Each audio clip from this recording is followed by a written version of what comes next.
إن الحمد لله نحمده ونستعينه ونستغفره ونعوذ بالله من شرور أنفسنا ومن سيئات أعمالنا من يهده الله فلا مضل له ومن يضلله فلا هادي له وأشهد أن لا إله إلا الله وأشهد أن محمدا عبده ورسوله يا أيها الذين آمنوا اتقوا الله حق تقاته ولا تموتن إلا وأنتم مسلمون يا أيها الناس اتقوا ربكم الذي خلقكم من نفس واحدة وخلق منها زوجها وبث منهما رجالا كثيرا ونساء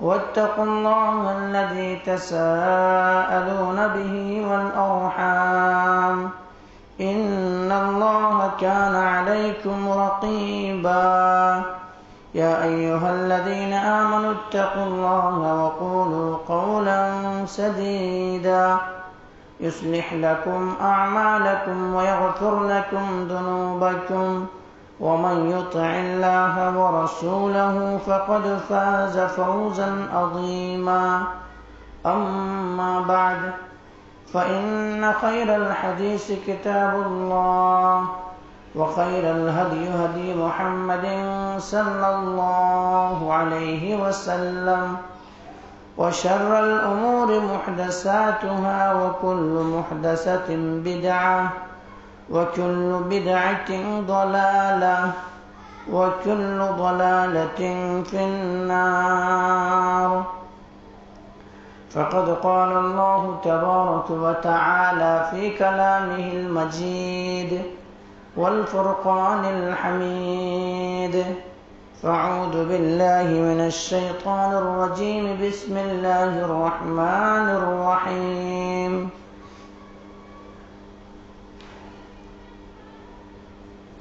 يا أيها الذين آمنوا اتقوا الله ولتنظر نفس ما قدمت لغد واتقوا الله إن الله خبير بما تعملون وقال الله عز وجل يا أيها الذين آمنوا كتب عليكم الصيام كما كتب على الذين من قبلكم لعلكم تتقون وقال الله عز وجل يا أيها الذين آمنوا استعينوا بالصبر والصلاة إن الله مع الصابرين قال رب اشرح لي صدري ويسر لي أمري واحلل عقدة من لساني يفقهوا قولي رب زدني علما اللهم رب زدني علما سبحانك لا علم لنا إلا ما علمتنا إنك أنت العليم الحكيم لا يكلف الله نفسا إلا وسعها لها ما كسبت وعليها ما اكتسبت ربنا لا تؤاخذنا إن نسينا أو أخطأنا ربنا ولا تحمل علينا إصرا كما حملته على الذين من قبلنا ربنا ولا تحملنا ما لا طاقة لنا به واعف عنا واغفر لنا وارحمنا أنت مولانا فانصرنا على القوم الكافرين محترم حاضرین جمعہ، دینی اور ملی بھائیوں، عزیز بچوں، پردہ نشین خواتین اسلام، میرے معزز اسلامی ماں اور بہنیں، تمام تعریف حمد و ثنا کبریائی و بڑائی اس وحدہ لا شریک خالق کائنات مالک ارض و سما کے لیے ہے، جس نے ہم بنی نوع انسانوں کو اس روئے زمین کے اندر پیدا کیا اور پیدا کرنے کے بعد یوں ہی بلا چوچو چرا بھٹکتا ہوا راہ پر نہیں چھوڑا، بلکہ ہماری رہبری کے لیے، ہماری رشد و ہدایت کی خاطر 1,24,000 کم و بیش انبیاء کرام کو اس روئے زمین کے اندر بھیجا، اس روئے زمین کے اندر مبعوث کیا۔ تمام کے تمام نبیوں کے اوپر درود ہو اور تمام کے تمام رسولوں کے اوپر بھی، خصوصاً بالخصوص میرے آپ کا آقا جناب محمد رسول اللہ صلی اللہ علیہ وسلم پر۔ اللہم صلی علی محمد وعلی آل محمد کما صلیت علی ابراہیم وعلی آل ابراہیم انک حمید مجید۔ اللہم بارک علی محمد وعلی آل محمد کما بارکت علی ابراہیم وعلی آل ابراہیم انک حمید مجید۔ محترم سامعین، میں نے آپ حضرات کے سامنے قرآن مقدس کی مختلف آیتیں مختلف جگہوں سے پڑھی ہے۔ پہلی آیت جو آپ حضرات کے سامنے پڑھی گئی ہے وہ سورہ حشر کی ہے، دوسری آیت جو آپ حضرات کے سامنے تلاوت کی گئی ہے وہ سورہ بقرہ کی ہے، پھر تیسری آیت بھی جو آپ حضرات کے سامنے پڑھی گئی ہے وہ بھی سورہ بقرہ کی ہے۔ اس مناسبت سے آج میں بیان کروں گا کہ ہم نے رمضان المبارک کے مہینے سے کیا سیکھا، یعنی روزوں سے ہم نے کیا سیکھا، اس چیز کے تعلق سے گفتگو کروں گے انشاءاللہ۔ لیکن اس سے قبل میں آپ حضرات کے سامنے آداب جمعہ بتا دوں۔ آداب جمعہ، جمعہ کے آداب کیا ہیں؟ آداب جمعہ یہ ہے کہ جب خطیب ممبر پر آ جائے اور اذان ہو جائے، اب اس کے بعد سے کسی انسان کو بات کرنے کی اجازت نہیں ہے۔ یہ جمعہ کے آداب میں سے ہے۔ ایک دوسرے انسان دوسرے سے بات بھی نہیں کر سکتا، یہاں تک کہ اگر کوئی غلطی بھی کر رہا ہے تو اس غلطی کا اصلاح بھی نہیں کر سکتا، ٹوک نہیں سکتا ان کو۔ اب کسی کو اجازت نہیں ہے۔ کیوں؟ اگر کوئی بولتا ہے یا باتیں کرتا ہے یا دیگر حرکات و سکنات کرتا ہے، اور یہاں تک لکھا محدثین نے کہ اگر کوئی سامنے رکھا ہوا کوئی کنکری ہے، سامنے رکھا ہوا کوئی چیز ہے، اگر اس کو بھی اٹھاتا ہے تو اس میں کو بھی جمعہ کے ثواب سے کمی ہوگی۔ تو اس لیے جمعہ کے آداب میں سے ہے جب جمعہ کا خطبہ شروع ہو جائے یا ممبر پر خطیب آ جائے تو برائے مہربانی سب خاموشی اختیار کر کے بیٹھ جائیں اور خطبہ کو بغور سننے کی کوشش کریں۔ خطبہ کا مقصد کیا ہوتا ہے؟ خطبہ کا مقصد یہ ہوتا ہے کہ یہ میں اور آپ شاید یہ سمجھتے ہوں گے کہ یہ کوئی رسم و رواج کے طور پہ چلا آ رہا ہے، باپ دادوں سے جمعہ کا خطبہ ہوتا تھا، ہمارے دادا کے دور میں جمعہ کا خطبہ ہوتا تھا، پھر ہمارے اور دیگر دور کے اندر ہوتے گیا، تو یہ ایک کیا ہے، رسم کے طور پہ ہے۔ لیکن اس کا مطلب یہ نہیں۔ جمعہ کا خطبہ جو ہوتا ہے، یعنی جمعہ کا خطبہ اس لیے دیا جاتا ہے تاکہ ایک ہفتے کے اندر معاشرے کے اندر کوئی کیا کیا برائی ہوئی، کس سے لوگ غفلت برت رہے ہیں، کیا کیا کرپشن ہے، کیا کیا فساد اور کیا کیا بگاڑ ہے، کیا کیا کمیاں ہیں، اس کمیوں کو بیان کیا جائے لوگوں کے سامنے تاکہ لوگ اپنا اصلاح کر لے۔ تو یہ مقصد ہوتا ہے۔ تو بہرحال نماز جمعہ، خطبہ جمعہ کے دوران ایک دوسرے سے بات کرنا، یہاں تک کہ سامنے اگر کوئی کنکری بھی رکھا ہوا ہے اس کو بھی ہٹانے سے انسان کیا ہوتا ہے، ثواب سے محروم ہو جاتا ہے۔ اس لیے برائے مہربانی جب بھی خطاب ہو رہا ہو، جمعہ کا خطبہ ہو رہا ہو، اس وقت آ کر کے خاموشی کے ساتھ بیٹھ جائیں۔ صحابہ کرام ایسے بیٹھتے تھے، صحابہ کرام رضی اللہ عنہم اجمعین۔ جب اللہ کے نبی جناب محمد کریم صلی اللہ علیہ وسلم خطاب کرتے تھے، تقریر کرتے تھے، تو صحابہ کرام رضی اللہ عنہم اجمعین اس طرح سے نبی کریم صلی اللہ علیہ وسلم کے طرف نظریں جما دیتے تھے کہ گویا صحابہ کرام کے سروں پہ کوئی پرندے بیٹھے ہوئے ہوں، اور اگر ذرا بھی جنبش کریں گے تو وہ پرندہ اڑ جانے کا خدشہ ہے۔ تو ایسے خطاب سماعت کرتے تھے۔ تو ایسی ہی خطاب سماعت کرنے کا ہمیں اور آپ کو بھی ویسا ہی چاہیے۔ کیوں؟ ایک آپ کو نقطے کی بات بتاؤں اور فقہی بات میں بتاؤں آپ کو، ہم نے اور آپ نے رمضان کیا ہے، عام دنوں کے اندر 4 رکعت نماز پڑھتے ہیں ظہر کی، لیکن جمعہ کے دن جو 2 پڑھتے ہیں، تو بعض محدثین نے لکھا ہے کہ یہ 2 جو خطبہ ہی 2 کور کرتے ہیں۔ اس لیے نماز میں جیسے بولنا درست نہیں ہے، خطبہ کے دوران بھی بولنا درست نہیں ہے۔ اس لیے جب بھی اس بات کو یاد رکھیں۔ اور دوسری چیز یہ ہے کہ جمعہ کے دن آداب جمعہ میں سے یہ ہے کہ جمعہ کے دن ذرا پہلے آنے کی کوشش کریں، ذرا پہلے آنے کی کوشش کریں۔ یہ تو انسان ہے کہ انسان ابھی تو 1 بجے اذان ہو رہی ہے نا، 1:45 بجے اذان ہو رہی ہے، اگر آپ 3 بجے بھی اذان دیں گے جمعہ کے تو بھی وہ پیچھے ہی آئے گا۔ وہ انسان کی یہ فطرت ہے، انسان کی یہ عادت ہے انسان۔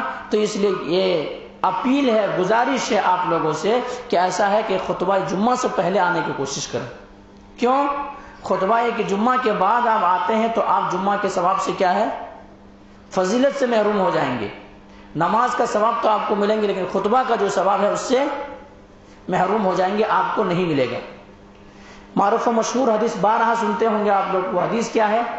حدیث یہ ہے کہ اللہ کے نبی جناب محمد کریم صلی اللہ علیہ وسلم نے فرمایا جمعہ کے دن مسجد کے دروازے پر آ کر کے کون بیٹھتے ہیں؟ کون بیٹھتے ہیں؟ فرشتے بیٹھ جاتے ہیں، رجسٹر لے کر کے آتے ہیں، فرشتے بیٹھ جاتے ہیں اور اس کے بعد ناموں کو نوٹ کرنا شروع کرتے، نام لکھنے کی شروعات کرتے۔ اگر کوئی شخص پہلی گھڑی میں پہلی ساعت میں پہنچا ہے اور مسنون طریقے سے غسل کر کے آیا ہے، پہلی گھڑی پہ آگے پہنچا ہے، تو ایسی صورت میں ان کا نام لکھا جاتا ہے کہ عبد الرحمن پہلی گھڑی میں آیا ہے، ان کو ایک اونٹ قربان کرنے کے برابر ثواب دیا جائے۔ دوسرے میں عبداللہ آیا ہے، ان کا نام لکھ دیا جاتا ہے کہ یہ عبداللہ پہنچا ہے دوسری گھڑی میں، ان کا نام لکھ دیا جاتا ہے کہ ان کو ایک گائے قربان کرنے کے برابر ثواب ہے۔ تیسرے گھڑی میں عبد الجبار پہنچتا ہے، عبد الجبار کا نام نوٹ کر دیا جاتا ہے کہ ان کو ایسا کیا جائے، ایک بکرے قربان کرنے کے برابر ثواب دے دیا جائے۔ چوتھی گھڑی میں کوئی عبد الستار پہنچتا ہے، ان کا نام نوٹ کر لیا جاتا ہے کہ فلاں شخص چوتھی گھڑی میں پہنچا ہے، ان کو ایک کیا ہے، مرغے قربان کرنے کے برابر ثواب دے دیا جائے۔ پانچویں گھڑی میں کوئی پہنچتا ہے، دیگر انسان پہنچتا ہے، عبد السلام پہنچتا ہے، ان کا نام لکھ دیا جاتا ہے کہ عبد السلام 5ویں گھڑی میں پہنچا ہے، ان کو ایک انڈا قربان کرنے کے برابر ثواب دے دیا جائے۔ تو اور اس کے بعد پھر جو آتے رہتے ہیں ان کے بعد ایک کے بعد دیگر نام نوٹ کر فرشتے کرتے رہتے ہیں۔ اور جب خطیب ممبر پر آ جاتا ہے، خطیب ممبر پر آ جاتا ہے خطبہ دینے کے لیے، پھر اس کے بعد ان کے نام لکھا ہی نہیں جاتا ہے۔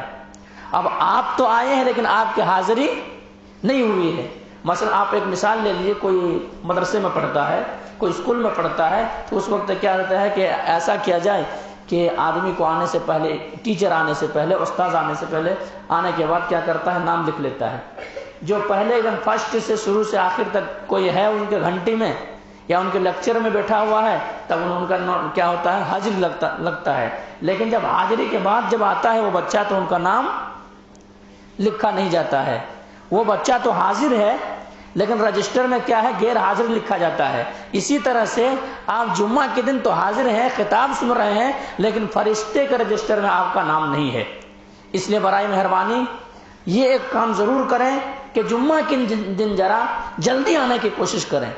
اور اگر جمعہ کا اذان ہو جائے اور اگر کوئی کاروبار کرتا ہے تو وہ کاروبار کرنا حرام ہے، کاروبار کرنا حرام ہے، دیگر کاموں میں مشغول ہے تو وہ چیز غلط ہے۔ اس لیے اللہ تبارک و تعالی نے فرمایا ہے، یا ایھا الذین آمنوا اذا نودی للصلاۃ من یوم الجمعہ، اے لوگو جب جمعہ کا اذان ہو تو کیا کرو، خرید و فروخت کیا کرو، بند کر دو، خرید و فروخت بند کر دو اور نماز جمعہ کی طرف دوڑ پڑو۔ تو اس لیے ہمیں اور آپ کو جمعہ کے دن ذرا پہلے آنے کی کوشش کرنا چاہیے۔ دوسری آداب جمعہ میں سے یہ ہے کہ جمعہ کے دن جہاں آپ کو اگر کوئی انسان بعد میں آیا ہے تو تحیۃ المسجد دو پڑھ کر کے بیٹھ جائیں، یا جو پہلے آیا ہوا ہے وہ بھی تحیۃ المسجد پڑھیں، اور اس کے بعد کیا ہے جتنا ان کو ہو سکے نمازیں، جب تک کیا ہے خطبہ کا اذان نہ ہو جائے، جمعہ کا اذان نہ ہو تب تک آپ پڑھتے رہیں، اس کے بعد خاموشی اختیار کریں اور بیٹھ جائیں۔ بڑی وعید ہے اس کے تعلق سے، جو جمعہ میں بعد میں پہنچتے ہیں ان کے لیے بڑی سختی سے اللہ کے نبی جناب محمد کریم صلی اللہ علیہ وسلم نے ان کو کیا تنبیہ کی ہے، ان کو روکا ہے۔ مسلم کی روایت ہے، ابو ہریرہ رضی اللہ عنہ کہتے ہیں اللہ کے نبی جناب محمد کریم صلی اللہ علیہ وسلم نے فرمایا کہ میرا جی یہ چاہتا ہے، کیا چاہتا ہے، میرا جی یہ چاہتا ہے کہ لوگوں کو میں کیا کروں، آگ جلانے کا حکم دوں، آگ جلانے کا حکم دوں، اور ان کے گھروں سمیت، لوگوں سمیت ان کے گھروں کو آگ لگا دوں۔ جو نمازیں جمعہ سے پیچھے ہیں، جو نماز جمعہ میں حاضر نہیں ہوئے ہیں، ان کے گھروں کو میرا جی چاہتا، میں نے ارادہ کیا کہ میں ان کے گھروں کو آگ لگا دوں۔ کتنی بڑی وعید ہے۔ اس لیے میرے بھائی ہمیں اور آپ کو جمعہ کے دن جلدی آنے کی کوشش کرنا چاہیے۔ جمعہ جو ہے، جمعہ کے دن ہے، پورے مخلوق روتی ہے۔ جمعہ کے دن پورے مخلوق روتی ہے، پورے مخلوق گڑ گڑاتی ہے، پورے مخلوق عاجزی و انکساری کرتی ہے، سوائے انسان اور جن کے تمام مخلوق روتی ہے۔ کیوں؟ جب بھی قائم ہوگی جمعہ ہی کے دن قیامت قائم ہوگی، اس لیے وہ ڈرتی ہے، خوف کھاتی ہے کہیں ابھی قیامت قائم نہ ہو جائے۔ اسی لیے نماز جمعہ کے فجر جو ہوتا ہے، نماز جمعہ کے فجر میں بھی کیا ہے نا، سورہ سجدہ کی تلاوت کی جاتی ہے۔ ایک مقصد یہ بھی ہے تاکہ سجدے کی حالت میں ہو، اللہ کا یہ عذاب آ جائے یا قیامت قائم ہو جائے تو میں سجدے کی حالت میں ہوں۔ لیکن کتنے ایسے ہمارے بھائی ہیں جنہوں نے نماز جمعہ کے فجر کو جماعت کے ساتھ نماز پڑھی؟ کتنے اتنے ہمارے بھائی ہیں؟ میرے بھائی نہیں ہے۔ میں آپ کو کیا بتاؤں؟ میں بتا یہ رہا کہ دیکھیے ہم سے اور آپ سے رمضان نکلا ہے بھائی، رمضان المبارک کا مہینہ گیا ہے، لیکن کیا ہے، ہمارے ایمان باقی ہونا چاہیے، ہمارے ایمان سلامت ہونا چاہیے۔ ہم اسلام سے نہیں نکلے ہیں، اسلام سے جب نکلیں گے تب ہمارے لیے نماز و روزہ پھر ایسا ہوگا کہ جب تک کہ پھر آپ توبہ و طائف ہو کر کے اسلام میں نہیں آ جاتے تب تک آپ کے اوپر وہ ضروری نہیں ہے۔ لیکن ہم اور آپ رمضان سے نکلے ہیں، اسلام سے نہیں نکلے ہیں، اس لیے ہمیں اور آپ کو رمضان المبارک میں جس طرح سے میں نے اور آپ نے عبادتیں کی، جس طرح سے میں نے اور آپ نے مسجدوں کو آباد کیا، جس طرح سے میں نے اور آپ نے نیکیاں جمع کر لی، تو ہم اور آپ اسی طرح سے دیگر مہینوں کے اندر بھی ہم اور آپ وہی عبادت کرنے کی کوشش کریں۔ اسی طرح سے تڑپ، اسی طرح سے شوق، اسی طرح سے جذبہ، وہی عبادت کا شوق ہمارے دلوں کے اندر ہونا چاہیے۔ اور میرے بھائیو یاد رکھیں، ہمارے اور آپ کے روزہ تو اسی وقت قابل قبول ہے۔ ہمیں اور آپ کو کسی نے کسی سوال کیا کہ آپ کو پتہ کیسے چلا کہ آپ کی عبادتیں قبول ہو گئی؟ تو بتایا کہ سب سے پہلا نسخہ یہ ہے، آپ کی عبادتیں جب قبول ہوئی ہے اس کا ایک اشارہ یہ ہے، نشانی یہ ہے کہ آپ کو دیگر، جیسے آپ رمضان مبارک کے مہینے میں عبادت کی ہے، دیگر مہینے کے اندر بھی آپ عبادت کریں گے۔ رمضان المبارک کے مہینے میں 5 وقت کی نماز کی پابندی کی ہے، ویسے دیگر مہینوں کے اندر بھی آپ 5 وقت کی نماز کی پابندی کریں گے۔ رمضان المبارک کے مہینے میں آپ نے قرآن کریم کی تلاوت کی، اگر دیگر مہینوں کے اندر بھی آپ رمضان المبارک کے علاوہ قرآن کی تلاوت کریں گے۔ رمضان المبارک کے مہینے میں جیسے آپ نے 1 گھنٹے 1.5 گھنٹے کھڑے ہو کر کے قیام اللیل کیے، نماز تراویح پڑھی، وہ سنت تھی، ان کو آپ ادا کیے، تو آپ دیگر مہینوں کے اندر بھی نمازوں کی پابندی کریں گے اور دیگر مہینوں کے اندر بھی آپ وقت نکالیں گے۔ لیکن اگر آپ رمضان المبارک کے مہینے میں عبادت کیے اور 11 مہینے چھوڑ دیے تو آپ کے اعمال قابل قبول نہیں ہے۔ اسی لیے بشر الحافی رحمۃ اللہ علیہ کہتے تھے، بھلا وہ انسان کتنا خراب انسان ہے، کتنا بدتر انسان ہے، کتنا گیا گزرا انسان وہ انسان ہے جو انسان اپنے رب کو صرف رمضان میں جانے اور رمضان کے بعد پھر رب کو نہ پہچانے۔ اس لیے میرے بھائیوں، ہمیں اور آپ کو اس بات پر غور کرنا ہے کہ ہمیں اور آپ کو کس طرح سے اللہ کی بندگی کرنا ہے، اللہ کی عبادت کس طرح سے کرنا ہے۔ تو ہم نے رمضان المبارک سے کیا سیکھا؟ رمضان جو ہمارے سروں پر آیا تھا، رمضان المبارک کا روزہ جو ہم نے اور آپ نے رکھا، یہ روزے کا مقصد ہی یہی تھا، لعلکم تتقون، تاکہ متقی انسان بن جائے، تاکہ اللہ سے ڈرنے والا انسان بن جائے۔ بھلا ہم اور آپ کیسے اللہ سے ڈرنے والے بنے؟ ہمارے آپ کے دلوں کے اندر کہاں اللہ کا خوف آیا کہ ہم اور آپ رمضان المبارک کے جو شوال کے چاند نظر آتے ہی عبادتوں میں سست پڑ گئے، اللہ کی بندگی میں سست پڑ گئے، مسجدوں کو ویران کر دیے؟ کیا یہ شوال کا مہینہ اور شوال کا چاند اس لیے دیکھا گیا تھا کہ مسجدیں ویران ہو جائیں؟ میرے بھائیو، رمضان المبارک کے مہینے میں عبادت کرنا تو آسان ہے، کیوں؟ رمضان المبارک کے مہینے میں ایک ماحول ہوتا ہے، رمضان المبارک کے مہینے میں شیاطین قید و بند کر دیے جاتے ہیں، رمضان المبارک کے مہینے کے بعد جو عبادتیں کرتے ہیں وہ اصل دیکھا جائے گا کہ واقعی معنوں میں یہ بندگی کر رہا ہے یا نہیں کر رہا ہے، عبادت کر رہا ہے یا نہیں کر رہا ہے۔ تو میرے بھائیوں، اصل مقصد کیا ہے اور ہم نے اور آپ نے رمضان المبارک سے کیا سیکھا؟ اللہ تبارک و تعالی نے فرمایا، اعوذ باللہ من الشیطان الرجیم، بسم اللہ الرحمن الرحیم، یا ایھا الذین آمنوا کتب علیکم الصیام کما کتب علی الذین من قبلکم لعلکم تتقون، اے وہ لوگوں جو ایمان لائے ہو، ایمان والوں سے مخاطب ہے یہاں پر۔ کہیں پر اللہ تبارک و تعالیٰ پورے عالم انسانیت سے مخاطب ہوتا ہے، پورے عالم انسانیت سے بات کرتا ہے، لیکن یہاں پر ایک خصوصیت ہے، مخصوص یہ ہے کہ ایمان والوں سے مخاطب ہے۔ یا ایھا الذین آمنوا، اے وہ لوگوں جو ایمان لائے ہو، کتب علیکم الصیام، تمہارے اوپر روزہ فرض کیا گیا ہے جیسا کہ اس سے پہلے کی امتوں پر، تم سے پہلے کی امتوں پر روزہ فرض کیا گیا تھا۔ مقصد بتا رہا اللہ، لعلکم تتقون، تاکہ تم متقی بن جاؤ، تاکہ تمہارے دلوں کے اندر اللہ کا خوف پیدا ہو جائے، تاکہ تمہارے دلوں کے اندر اللہ کا ڈر پیدا ہو جائے، تاکہ تم اللہ رب العالمین سے ڈرنے والے بن جاؤ۔ لعلکم تتقون، یہی مقصد ہے رمضان المبارک کے روزے رکھنے کا، تاکہ انسان متقی بن جائے۔ تو ہمیں اور آپ کو جو رمضان درس دینے کے لیے آئے تھے، متقی بنانے کے لیے آئے تھے، اور میرے بھائیوں کیا ہم اور آپ متقی بن گئے؟ کیا ہمارے اور آپ کے سینے کے اندر اللہ کا خوف پیدا ہو گیا؟ کیا میرے اور آپ کے دل کے اندر اللہ کا ڈر پیدا ہو گیا؟ کیا لعلکم تتقون جو مقصد تھا رمضان المبارک کو روزہ رکھنے کے، اس مقصد کو ہم نے اور آپ نے پا لیا؟ اور اللہ تبارک و تعالیٰ کہیں پہ کہتا ہے کہ ایسا متقی بنو، ایسا اللہ سے ڈرنے والا بنو، ایسا خوف کھانے والا بنو، اللہ کی بندگی کرنے والا ایسا بنو۔ اللہ کہتا ہے یا ایھا الذین آمنوا اتقوا اللہ ولتنظر نفس ما قدمت لغد، اے وہ لوگوں جو ایمان لائے ہو، اللہ سے ڈرو، اللہ سے ڈرو۔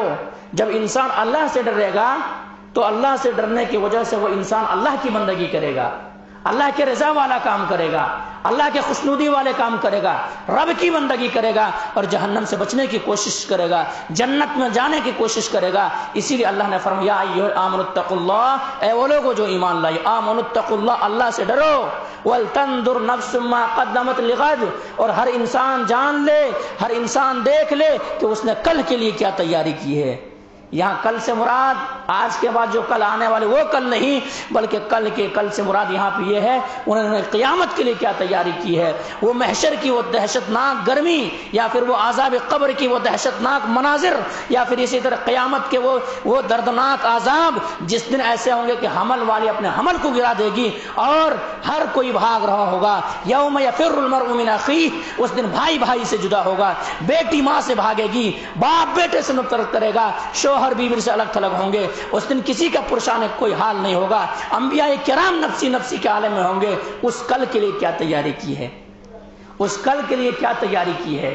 کوئی گناہوں کے ذریعے سے ایسا ہوگا کہ اپنے کمر تک ڈوبا ہوا ہوگا، کوئی چھاتی تک ڈوبا ہوگا، کوئی کوکھ تک ڈوبا ہوا ہوگا، اور گناہوں کے عوض میں کوئی تیر رہا ہوگا، وہ تانبے کی زمین ہوگی۔ اس دن کے لیے کیا تیاری کی ہے آپ نے؟ اس دن کے لیے کیا تیاری کی ہے آپ نے؟ تو وہی اللہ نے فرمایا وَلْتَنْظُرْ نَفْسٌ مَا قَدَّمَتْ لِغَدٍ وَاتَّقُوا اللَّهَ۔ اللہ پھر آگے فرماتا کہ اللہ سے ڈرو۔ جب اللہ سے ڈرو گے تب تمہارے نیکیاں کرنا آسان ہوگا، تب تمہارے برائیوں سے بچنا آسان ہوگا، ورنہ اللہ کا خوف نہیں ہوگا، اللہ کا ڈر نہیں ہوگا، دلوں کے اندر تقوی نہیں آئے گی، تب پھر ہمارے اور آپ کی زندگی اسی طرح سے کٹے گی۔ ہمارے اور آپ، میں اور آپ اللہ کی بندگی میں زندگی کو نہیں کاٹیں گے، بلکہ بندگی شرمندگی میں ہمارے اور آپ کی زندگی کٹے گی۔ اس لیے اللہ کا خوف پیدا ہونا چاہیے دلوں کے اندر، اللہ کا ڈر پیدا ہونا چاہیے، اللہ کا ڈر پیدا ہونا چاہیے دلوں کے اندر، تب تو ہم اور آپ عبادتیں کر سکیں گے۔ ورنہ وہی انسان جو رمضان المبارک کا مہینہ آیا تھا تو وہ ابھی نماز فجر کی اذان جو ہوتی ہے آج کے دور میں 5 بجے ہوتی ہے، انسان 5 بجے بھی اگر اٹھے تو وہ آرام سے 2 رکعت سنت اور نماز فجر ادا کر سکتا ہے، 5 بجے بھی اٹھے تو۔ لیکن ہم نے اور آپ نے رمضان المبارک کے مہینے میں کتنا 3 بجے اٹھ گئے آدمی، کوئی 3:30 بجے اٹھ گئے، کوئی 4 بجے اٹھ گئے۔ بھلا وہی انسان ہے، باڈی اس کا وہی ہے، سب کچھ وہی ہے۔ وہ انسان جو 2:30 بجے اٹھتا تھا، وہ انسان جو 3 بجے اٹھتا تھا، وہ انسان جو 4 بجے اٹھتا تھا، آج ان کی ضمیر کیسے ختم ہو گیا کہ آج انسان وہ 5 بجے بھی اٹھنے کے لیے تیار نہیں ہے۔ وہ قیام اللیل راتوں کو جاگ کر کے بھی، رات میں تراویح پڑھ کر کے، درود سن کر کے، اتنے راتوں میں جاگ کر کے گھنٹے ان کے باوجود بھی وہ بندہ جب اٹھتا تھا تو ابھی کیا ہو گیا اس انسان کو؟ ابھی کیوں نہیں اٹھ رہا؟ کیوں؟ تب مقصد کیا ہے کہ ہم اور آپ اپنے مقصد میں ناکام ہوئے، ہمارا آپ کا مقصد جو مقصد مین مقصد تھا اللہ نے جس لیے ہمیں آپ کو روزہ ہمارے اوپر فرض کیا گیا لعلکم تتقون، متقی بن جائے، اللہ سے ڈرنے والے بن جائے، ہم اور آپ فیل ہو گئے، اس میں فیل ہو گئے۔ اگر واقعی معنوں میں پاس ہوئے ہوتے تو ہم اور آپ اسی طرح سے بندگی کرتے، ہم اور آپ اسی طرح سے عبادت کرتے، ہم اور آپ مسجدوں کو اسی طرح سے آداب کرتے، ہم اور آپ اسی طرح سے دروس کے اندر حاضر ہوتے۔ کیا رمضان المبارک کے بعد مسجد میں اذان ہونا بند ہو گئی؟ کیا رمضان مبارک کے مہینے کے بعد مسجدوں کے اندر درس حدیث اور درس قرآن بند ہو گیا؟ کیا دیگر چیزیں بند ہو گئی؟ تو یہ چیز ہے میرے بھائی، بہرحال یہ ہمارا آپ کا مقصد جو روزہ آیا تھا ہمارے آپ کے درمیان، اور روزہ ہم نے اور آپ نے جو رکھا اور ان کے باوجود پھر ہمارے آپ کی زندگی اسی طرح سے ہے، تو ہمارے آپ کے روزے کے کوئی فائدہ نہیں ہے، کوئی فائدہ نہیں ہے۔ ہم تو ہم ہیں میرے بھائی، وہ صحابہ کرام رضی اللہ عنہم اجمعین جن کے تعلق سے اللہ تبارک و تعالیٰ نے وحی نازل کی تھی، اور جن کے بارے میں اللہ سبحانہ و تعالیٰ نے رضامندی کا سرٹیفکیٹ نازل کیا تھا، جن کے تعلق سے اللہ تبارک و تعالیٰ راضی ہو گیا تھا، وہ صحابہ کرام کی زندگیوں کو آپ اگر اٹھائیں گے، وہ اسلاف کی زندگیوں کو اگر آپ اٹھائیں گے، تو اسلاف اور سلف صالحین و صحابہ کرام کی زندگیاں اللہ رب العالمین کی بندگی میں کٹتے تھے، رمضان المبارک کے روزے رکھ بھی لیتے تھے، لیکن ان کے باوجود بھی ان کے دل کے اندر خوف ہوتا تھا، اللہ کا ڈر ہوتا تھا کہ ہم نے جو قیام اللیل راتوں کے اندر کیے ہیں، جو رمضان المبارک کے روزے رکھے ہیں، اللہ تبارک و تعالیٰ نے جو ہمارے اوپر فرض کیا تھا، اس فرض کی ادائیگی جو ہوئی ہے، اس فرض کی ادائیگی کے اندر کوئی کوتاہی رہ گئی ہے کیا؟ ہماری عبادتیں قبول ہوئی یا کہ نہیں؟ اس لیے صحابہ کرام سلف صالحین 6 ماہ تک دعا کرتے تھے کہ اللہ ہم نے جو عبادتیں کی ہیں، ہم نے جو رمضان المبارک کے مہینے کے اندر جو بھی ٹوٹی پھوٹی عبادتیں کی ہے، اللہ تو ہماری عبادتوں کو قبول کر لے۔ آج کا یہ انسان کیسا ہے؟ آج رمضان المبارک کا مہینہ ختم ہوا، نمازوں سے غائب ہو گیا، ان کو اتنا یقین ہو گیا، ان کو اتنا بھروسہ ہو گیا، ان کو اتنا ایسا لگنے لگا کہ واقعی معنوں میں ہم نے بہت بڑا کام کر لیا ہے، تو مقصد سے بے ناکام ہو گئے۔ لعلکم تتقون جو اللہ نے کہا تھا کہ متقی بن جانا، اور اللہ تبارک و تعالی متقی شخص ہی کی عبادت کو قبول کرتا ہے، متقی شخص ہی کی بندگی کو عبادت کو قبول کرتا ہے۔ اگر دل کے اندر اللہ کا خوف نہیں ہے، اللہ کا ڈر نہیں ہے، آپ کوئی بھی کام کر جائیں آپ کی عبادتیں قابل قبول نہیں ہے، آپ کی عبادتیں قابل قبول نہیں ہے۔ اس لیے بعض صحابہ کرام کہتے تھے کہ اگر مجھے پتہ لگ جائے کہ ہماری زندگی کی ایک بھی نماز قبول ہو گئی تو ہم سرخرو ہو جائیں گے، ہم کامیاب ہو جائیں گے۔ کیوں؟ اللہ تبارک و تعالیٰ نے وعدہ کیا ہے، اللہ تبارک و تعالیٰ نے فرمایا انما یتقبل اللہ من المتقین، کہ بے شک اللہ تبارک و تعالیٰ متقیوں سے قبول کرتا ہے، جن کا دل کے اندر اللہ کا ڈر ہے، اللہ کا خوف ہے، ایسے انسانوں کی عبادتوں کو اللہ قبول کرتا ہے۔ تب ظاہر سی بات ہے انما یتقبل اللہ من المتقین، میرے ایک بھی عبادتیں اگر قبول ہو گئی بس میں سرخرو ہو جاؤں گا۔ تمام عبادتوں کا مقصد میرے بھائی، تمام عبادتوں کا مقصد، چاہے وہ روزہ ہو، چاہے وہ صدقہ و خیرات ہو، چاہے وہ قربانی ہو، کوئی بھی عبادت ہو، سب کے اندر تقویٰ ہی رکھا گیا ہے، تقویٰ ہی رکھا گیا ہے۔ میں اور آپ جو اللہ رب العالمین کی راہ میں قربانی پیش کرتے ہیں، قربانی دیتے ہیں، اس کا بھی مقصد کیا ہے؟ تقویٰ ہی ہے، اس کا بھی مقصد تقویٰ ہی ہے۔ اللہ تبارک و تعالیٰ کیا فرمایا؟ لن ینال اللہ لحومها ولا دماؤها ولكن يناله التقوى منكم، تم جو قربانی کرتے ہو اس کا گوشت اللہ تک نہیں پہنچتا ہے، اس کا خون اللہ تک نہیں پہنچتا ہے، بلکہ کیا پہنچتا ہے؟ وَلَكِنْ يَنَالُهُ التَّقْوَى مِنْكُمْ، کہ ایسا ہے کہ تمہارے دلوں کا تقویٰ پہنچتا ہے، تمہارے دلوں کا تقویٰ پہنچتا ہے۔ تو دیکھیے رمضان المبارک کے روزے کے مقصد تقویٰ، عبادتوں کا مقصد تقویٰ، اور تقویٰ جب انسان کے ذہن و دماغ کے اندر پیدا ہو جائیں گے تو اللہ تبارک و تعالیٰ کا خوف کریں گے، اللہ رب العالمین کا ڈر ان کے دلوں کے اندر آئے گا، اور اللہ کی بندگی کرے گا، ان کے مال کے اندر فراوانی ہوگی، اور کبھی کبھی ایسا ہوگا تقویٰ کی وجہ سے وہ مصیبت اور پریشانی سے نکل سکتا ہے، مصیبت اور پریشانی سے نکل سکتا ہے اگر تقویٰ دل کے اندر آ گئی۔ آئیے میں بتلاؤں، ایک مثال دوں آپ کو بات کو سمجھانے کے لیے۔ تقویٰ کیا چیز ہے؟ تقویٰ کیا چیز ہے؟ اور تقویٰ ہی کی وجہ سے کیسے کیسے مصیبتوں کا سامنا اور کیسے کیسے انسان بچ بچا کر کے نکل گئے ہیں، اور کیسے غریب گھرانے مالدار گھرانے میں تبدیل ہو گئے ہیں۔ حضرت امیر المومنین عمر بن خطاب رضی اللہ تعالیٰ عنہ کو دور خلافت ہے، اور وہ امیر المومنین عمر بن خطاب رضی اللہ تعالیٰ عنہ کے تقوی کا یہ حال ہے کہ انہوں نے 10 سال تک حکومت کی ہے، 10 سال تک ذمہ داری سونپی جو گئی ہے، انہیں خلیفہ بنایا گیا ہے، 10 سال تک راتوں میں نیند نہیں سوئے، راتوں میں نہیں سوئے۔ کس لیے؟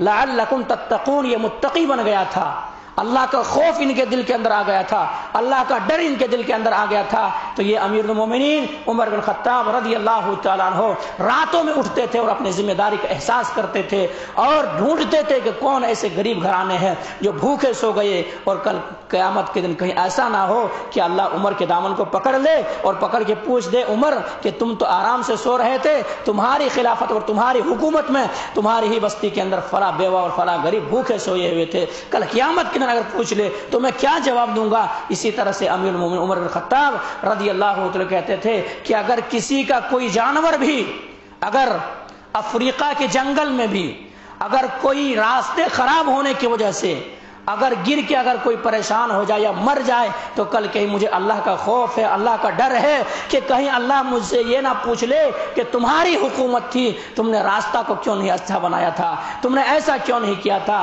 تو امیر المومنین جب حکومت سونپی گئی، اللہ اکبر، جب حکومت دی گئی، ذمہ داری دی گئی، تو راتوں میں سونا حرام ہو گیا ان کے لیے، رات میں نہیں سو رہے ہیں، راتوں میں گشت کرتے ہیں، لوگ کو گھر جا کے دیکھتے ہیں، کسی کی ولادت کے موقع پہ کام آ جاتے ہیں، کسی کے گھر میں آٹا چاول پہنچانے کے کام آ رہے ہیں۔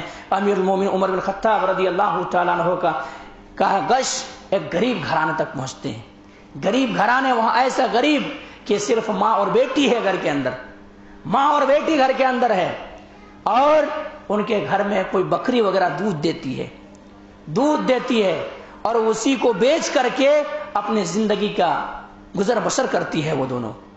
ایک دن اتفاق سے ایسا ہوا کہ بکری ذرا دودھ کم دی، تو وہ دونوں ماں اور بیٹی میں ڈسکس ہو رہا، دونوں میں بات چیت ہو رہی ہے کہ ایسا کیا جائے کہ بیٹی آج تو دودھ کم ہے اور جو دودھ لینے والے ہیں ان کو تو دودھ تو کسی بھی صورت میں دینا ہی ہے، اس لیے ایسا کیا جائے کہ ان کو ذرا پانی ملا کر کے بھرپائی کر دیا جائے، پانی ملا کر کے بھرپائی کیا جائے اور ان کو دودھ دے دیا جائے۔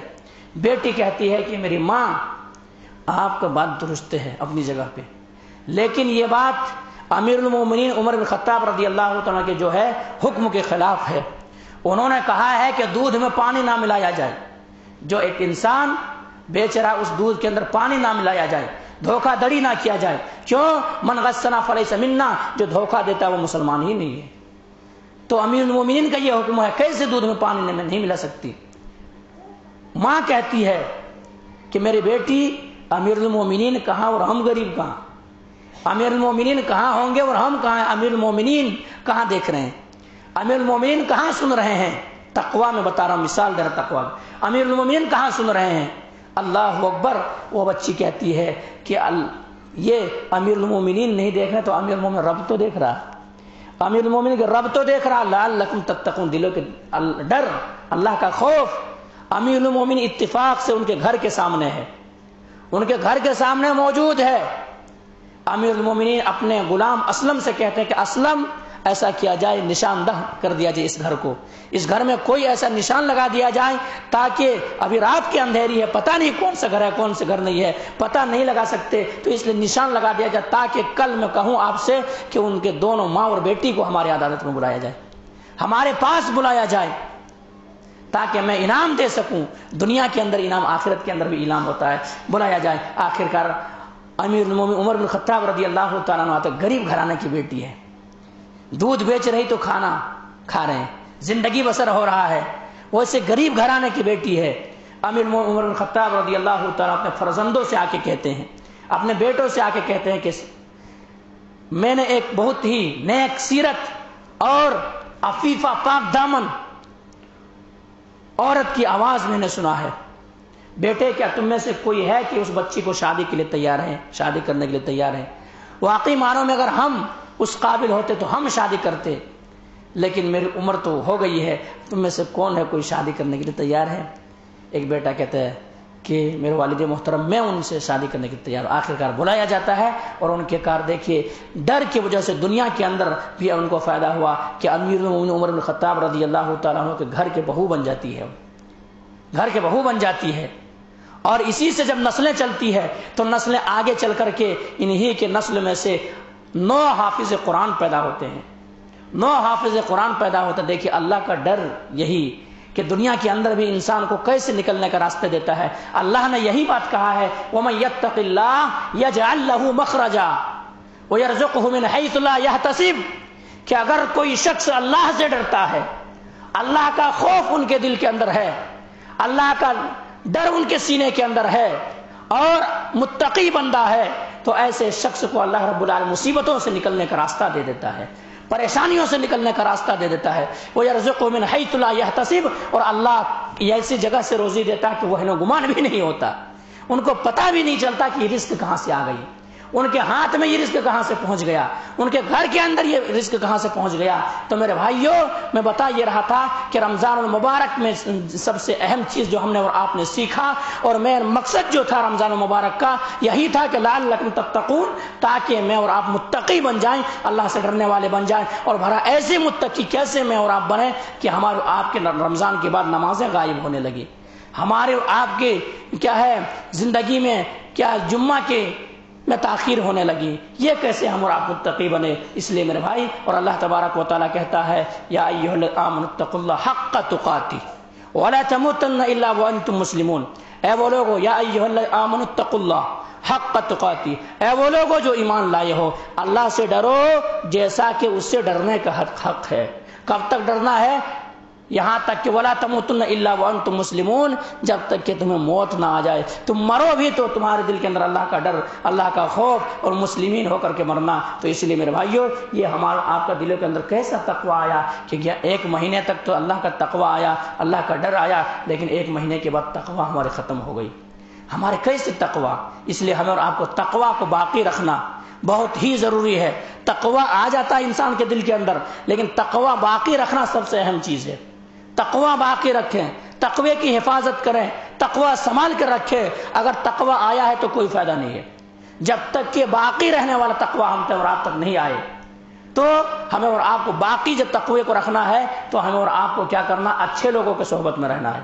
اچھے لوگوں کے بے نمازی کے ساتھ رہیں گے، آپ بھی بے نمازی بن جائیں گے۔ بے نمازی آپ کے دوست ہیں، آپ نماز کو آئیں گے، وہ بولیں گے چلو میاں کیا جا رہے ہیں۔ آپ نمازی کے ساتھ رہیں گے، آپ مسجدوں کو آباد کریں گے۔ آپ سچوں کے ساتھ رہیں گے، آپ سچ بولیں گے۔ آپ جھوٹوں کے ساتھ رہیں گے، جھٹ بھی بولیں گے۔ اس لیے تقویٰ کو باقی رکھنے کے لیے کیا ہے؟ ہماری صحبت اچھی ہونی چاہیے، ہماری صحبت اچھی ہونی چاہیے۔ ایسا ویسے ٹپوری صحبت ہمارا آپ کا نہیں ہونا چاہیے۔ اگر صحبت ویسے میں پڑ گئے پھر ہم اور آپ اس سے دور ہو جائیں گے۔ اس لیے تقویٰ اگر ہم نے اور آپ نے حاصل کی ہے تو تقویٰ کو باقی رکھیں، مسجدوں کو آباد کریں۔ اور ابھی ہم سے اور آپ سے رمضان مبارک کا مہینہ گیا ہے، لیکن اللہ کی بندگی باقی ہے، اللہ کی عبادت باقی ہے۔ کب تک باقی رہیں گے؟ وَاعْبُدْ رَبَّكَ حَتَّى يَأْتِيَكَ الْيَقِينُ، جب تک کہ ہمیں یقین نہ ہو جائے، جب تک کہ موت نہ آ جائے، تب تک کیا ہے؟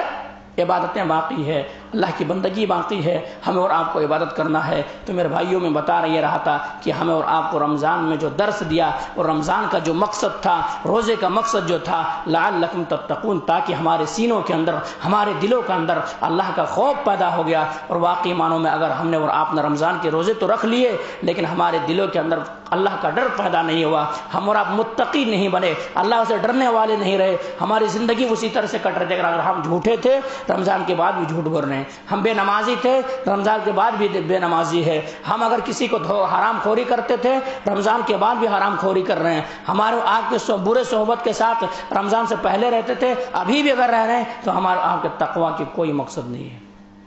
ہمارے آپ کی تقویٰ کی وہی مثال ہے کہ انسان نیکی تو کیا ہے لیکن نیکی کو باقی نہیں رکھ سکا ہے، جیسا کہ اللہ تبارک و تعالیٰ نے اس عورت کا مثال دیا ہے قرآن کے اندر اس عورت کا مثال دیا ہے جو کہ سورہ نحل آیت 90 کے اندر ذکر کیا گیا ہے۔ مکے کے اندر ایک عورت رہتی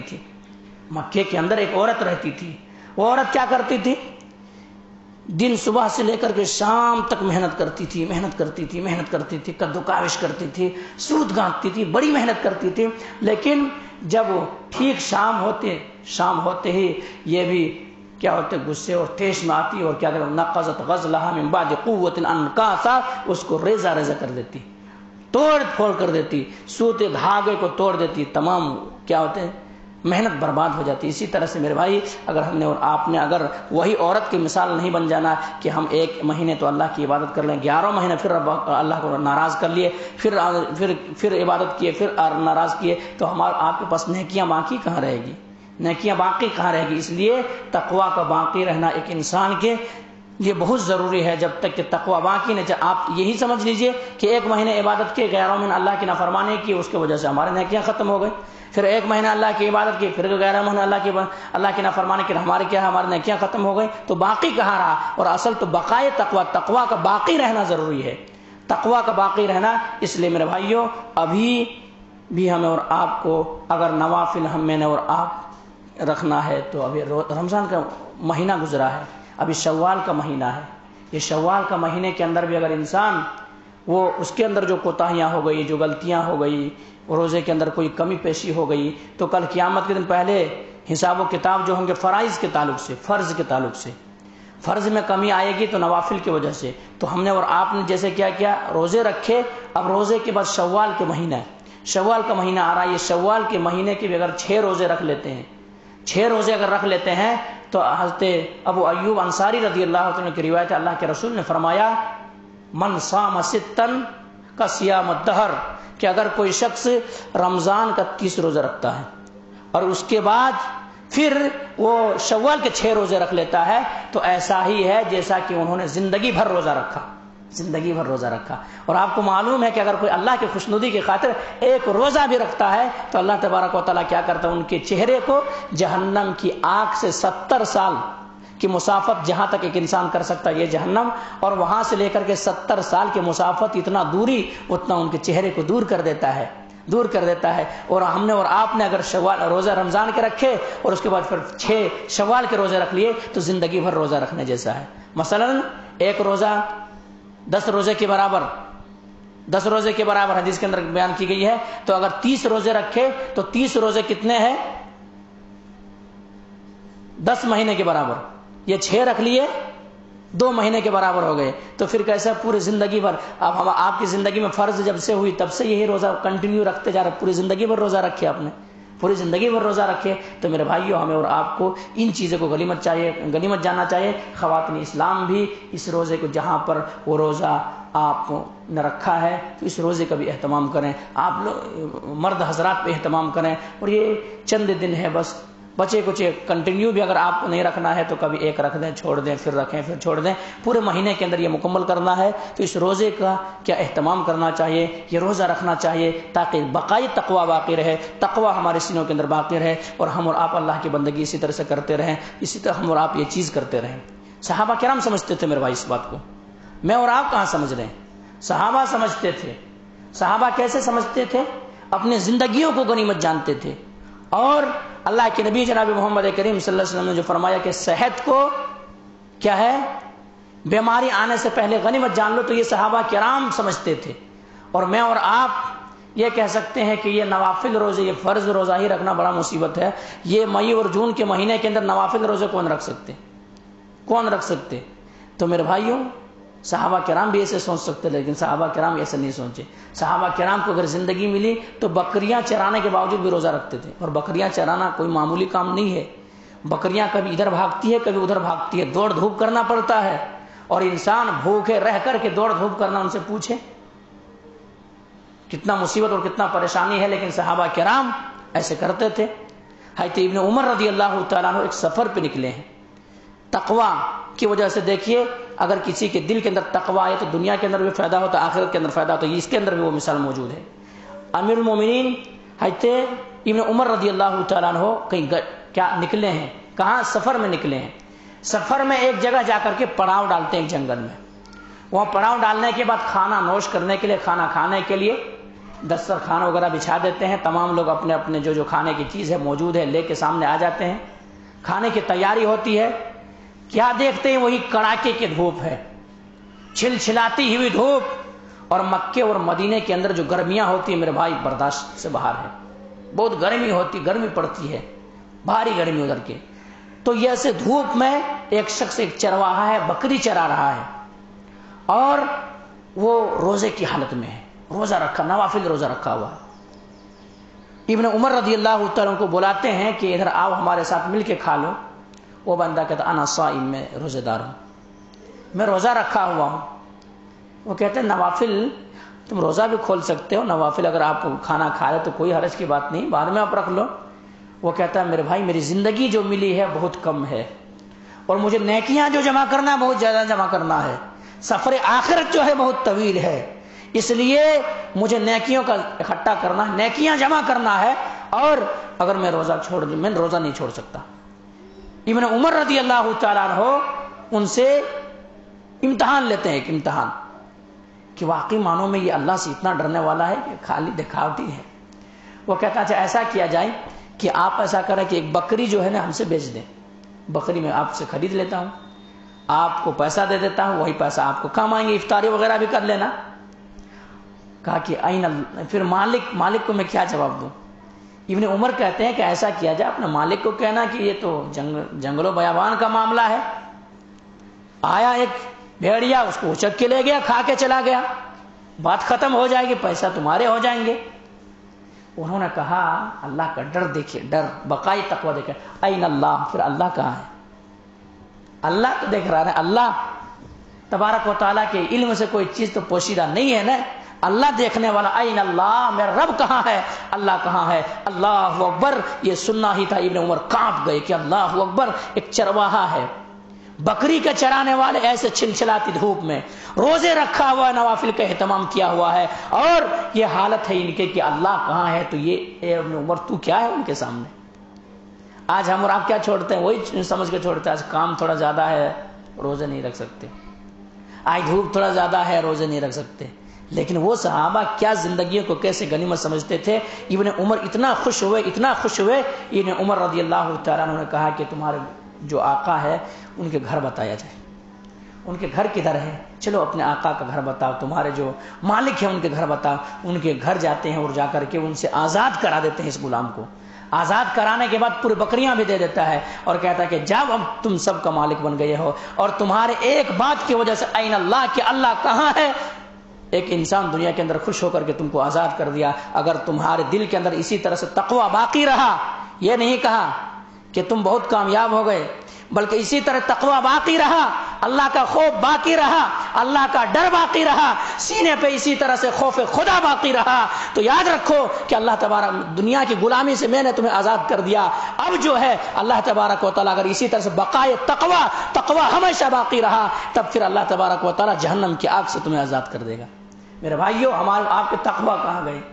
ہمارے آپ کے تقوی کہاں گئے؟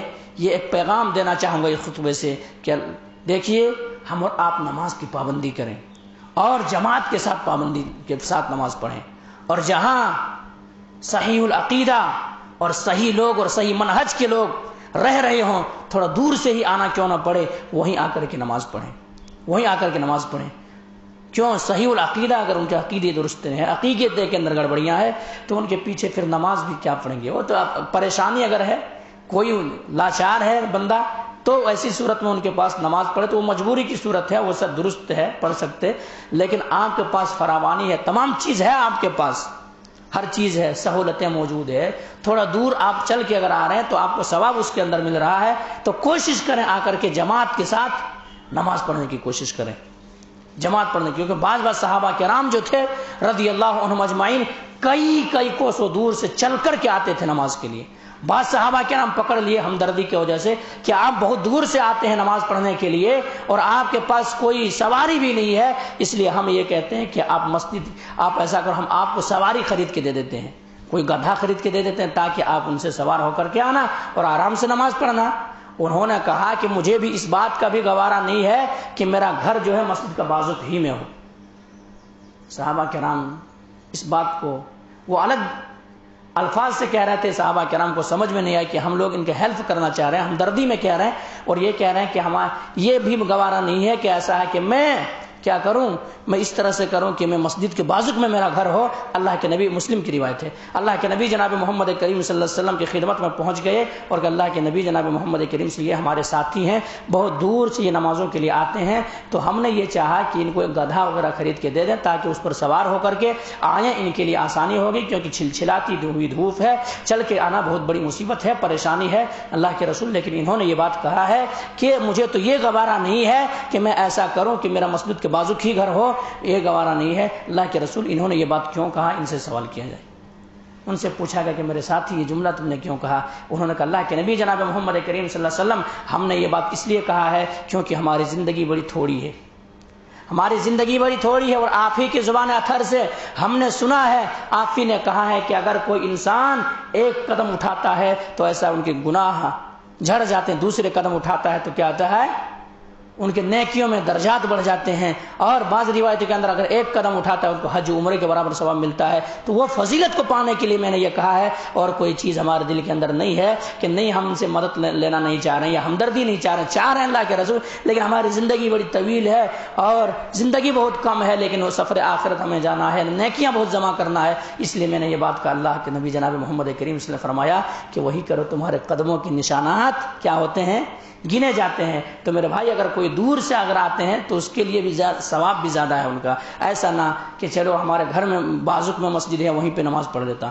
ہاں پڑھ سکتے ہیں، مسجد پڑوسی کا حق بنتا ہے، لیکن اگر صحیح العقیدہ اگر ہے تب تو درست ہے، لیکن صحیح العقیدہ اگر نہیں ہے تو پھر احتیاط کرنا چاہیے، اور مسجدوں کو ہی آباد کرنا چاہیے، جماعت کے ساتھ آ کے نماز پڑھنا چاہیے، اور بقائے تقویٰ ہمارے سینوں کے اندر باقی رہنا چاہیے۔ بہرحال باتیں بے شمار تھی کہ ہم اور آپ رمضان مبارک کے بعد ایسا بھی غفلت میں نہ پڑ جائیں کہ ہماری نیکیاں برباد ہو جائیں، ہماری نیکیاں، ہماری محنتیں، قد و کاوشیں برباد ہو جائیں، بلکہ میں اور آپ اسی طرح سے جس طرح سے رمضان مبارک کے مہینے میں لگن کے ساتھ، شوق کے ساتھ، جذبے کے ساتھ اللہ کو راضی کر لیے ہیں، دیگر مہینے کے اندر بھی اللہ رب العالمین بندگی کرتے رہیں۔ بہرحال اس بات کو ختم کریں گے، اللہ سے دعا کریں گے کہ مولا کریم جو بات کہی گئی ہے سب سے پہلے تو ہم اور آپ کو تو ان باتوں کے اوپر اچھی سمجھ کے توفیق دے دے، اس کے بعد مولا کہ ہم تمام مسلمانوں کو مولا کریم ایک ایک بات کو سمجھنے، اس پر غور و فکر کرنے، اس پر عمل کرنے کی توفیق دے دے۔